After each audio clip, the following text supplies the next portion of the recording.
When someone speaks a new language, our first instinct is to translate every sentence into our mother tongue so we can understand it. But from today, you must stop doing that. When you listen to English, listen only in English. Do not convert it into your native language. Train your mind to understand English as English. This is the first and most important step. The second point is about listening itself. Most people listen only for the meaning. They don't listen for the language. When I speak to you, you focus on the ideas, how English works, why listening matters, and you understand the meaning easily. But meaning alone cannot improve your English. For improvement, the language itself matters, the words, the structure, the sounds, the flow. Meaning comes naturally the first time you hear something, but true progress comes when you listen again and again until the language becomes familiar. So, choose one passage, one speech, or one audio in English and listen to it repeatedly, not different clips, but the same one many times. Let the rhythm and sentence patterns sink into your memory. God has given us an incredible supercomputer, not a desktop or a laptop, but the head-top computer. It's completely free and designed with unlimited storage. Inside this endless memory, you can create countless files for English. Starting today, begin filling that space by creating new English files in your mind, one repeated listening at a time. Create a special space in your mind, a file called English Listening. Every day, add something to this file by listening repeatedly. Today, we are surrounded by powerful technology that makes learning easier than ever. 10 years ago, we didn't have such convenience, but now every one of us carries a complete recording device in our pocket. Whenever you hear good English, simply record it on your phone. Listen to that recording 10 times, 20 times, or even more. When I enter my mock class these days, I am amazed by how high-tech Osmania has become. As soon as I walk in, I see nearly 20 phones placed on the table. Students record my entire lecture, then go home, replay it multiple times, and prepare for their exams. This is how technology supports language learning. Whenever you come across good English, a speech, a conversation, or even a song, capture it on your phone. And if you can record songs, choose some English songs too. Learning a language becomes easier when you learn its rhythm, just like music. Many of you participate in Antakshari and sing hundreds of Hindi songs from memory, even without knowing Hindi fully. How did you learn them? Through repetition and rhythm. This is the same way English enters your mind. This method is called learning by imitation. Imitation simply means copying what someone else is doing. For example, when a vendor walks down the street shouting bananas, in a particular tone, a small child naturally repeats the same sound in the same tone. That is how children learn to speak their first language, by hearing, copying, and repeating. And that is exactly how you will learn English too. Now we must become like children again, ready to imitate, ready to absorb, ready to repeat without hesitation. Whenever you hear good English, copy it, imitate it, repeat it. That is how natural learning happens. I have already given you 2 essential points about listening. First, listen only to good, correct English, and second, listen to the same passage again and again and again. This is not something you do once in a while, this is something you must do every single day. Can you do that? Only a few people truly practice daily, and those few are the ones who improve. These days you see posters everywhere celebrating Swami Vivekananda's 150 years. If you visit Ramakrishna Math, you can buy CDs of his speeches, beautiful, powerful, and spoken in excellent English. A single CD costing just 20 or 40 rupees is enough for 6 months of practice. You don't need anything else. That 1-hour CD can change your English if you use it correctly. Every day, listen to just 5 minutes from it, but listen to those same 5 minutes 10 or 20 times. Repeat it until the rhythm, pronunciation, and flow of that perfect English settle into your memory. Language is learned through imitation. Listening only for meaning is not enough, you must listen for the language itself. And listening repeatedly is what turns that language into a part of your thinking. If you follow these two habits, listening to correct English and listening repeatedly, your foundation of English will grow stronger. Do you know why so many people struggle to speak English, even though they speak beautifully in other languages? Do you know why some students impress you with their speeches but hesitate when it comes to English? There are only 2 reasons: they never practiced English, and they never trained their ears to hear English properly. With daily imitation and repeated listening, you can overcome this barrier and begin to speak confidently too. They speak beautiful Telugu because they practice Telugu every day. Their minds are filled with ideas, and they express those ideas effortlessly in their own language. This is why I say, we do not lack ideas, or meaning, or subjects to talk about.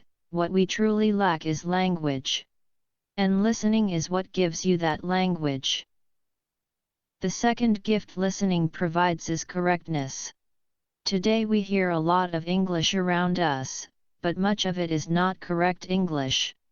Every week I go to colleges for interviews, all across the Twin Cities, where we are asked to select English lecturers for engineering colleges.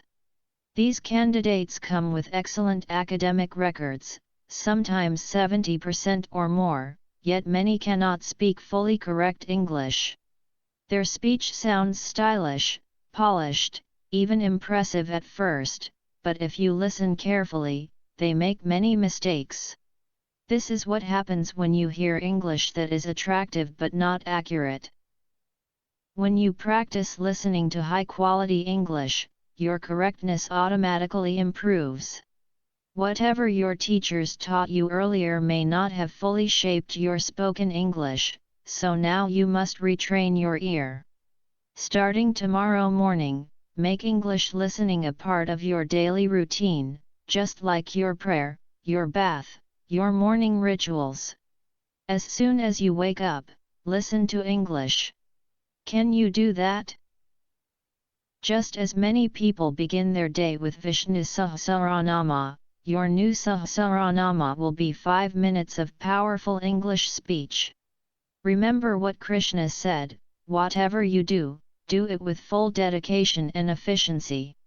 If you have joined Impact, then learn with commitment. Impact has the potential to shape your future and build your success, but only if you learn English the right way, by listening correctly, listening repeatedly, and listening with purpose. So what happens now? You sit here for 12 days, you clap, you congratulate, you say, "Sir, you are excellent," but the moment you go home, you forget everything, you forget Gugun, you forget Impact, you forget the training. Then no change comes, no improvement happens, no impact is created. Don't be like that. From the 13th of May, begin a new discipline, 1 full hour of practice every single day. Listen to good English, listen repeatedly, and listen with the intention to improve. When you listen consistently, your English automatically becomes better. This is called a foundation skill. Just as a tall building needs a strong foundation, good communication needs a strong base, and that base is listening. There is one more foundation skill, reading. Haven't you been learning English your whole life?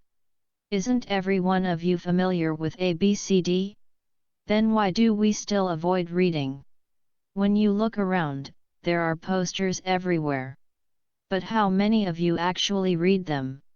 Most people let their eyes glide over the print without noticing anything. Don't do that. From today, read everything you find in English: posters, boards, signs, labels, articles, anything. But reading something once is not enough. You must read repeatedly. Let me give you an example. Have you ever read anything by Swami Vivekananda? Many students come to me saying, "Madam, please give me a dictionary so I can learn vocabulary." You don't need a dictionary. Simply read the life of Vivekananda. It is written so beautifully that your vocabulary will grow naturally. In fact, if you read it thoroughly, you could even pass exams like GRE or GMAT. The 2-volume series Life of Vivekananda by the Eastern and Western Disciples is a treasure of elegant English. Reading it again and again will enrich your language far more than a dictionary ever could. If you truly read those 2 volumes, your English will become exceptional. But reading does not mean reading the way you do for an exam. In exams, you memorize everything word for word, without understanding its deeper value. Indians are incredibly intelligent, the whole world acknowledges that. But the world also says something else: Indians often know a lot, yet practice very little. We understand everything, but we don't apply it consistently. So whenever you read, whether it is a passage or a full book, read it repeatedly. Read one page 10 times if needed. The first reading is for meaning.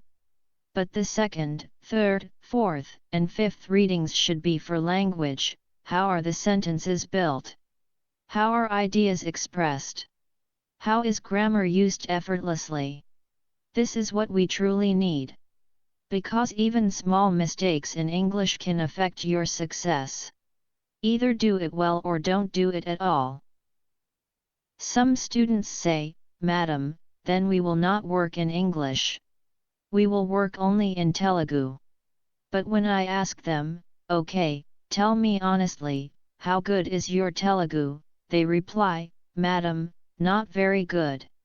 So the situation becomes strange: you don't know good Telugu, and you don't know good English. Then what do you know?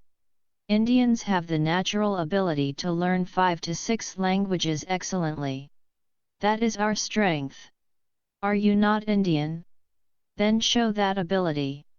English is just one more skill that you can master. Either learn English properly, or choose a job that requires only Telugu, but even in that case, your Telugu must be excellent, which for many people today is doubtful. Therefore, what each one of you truly needs is listening and reading as the foundation of your English learning. Yes, you have listened in the past.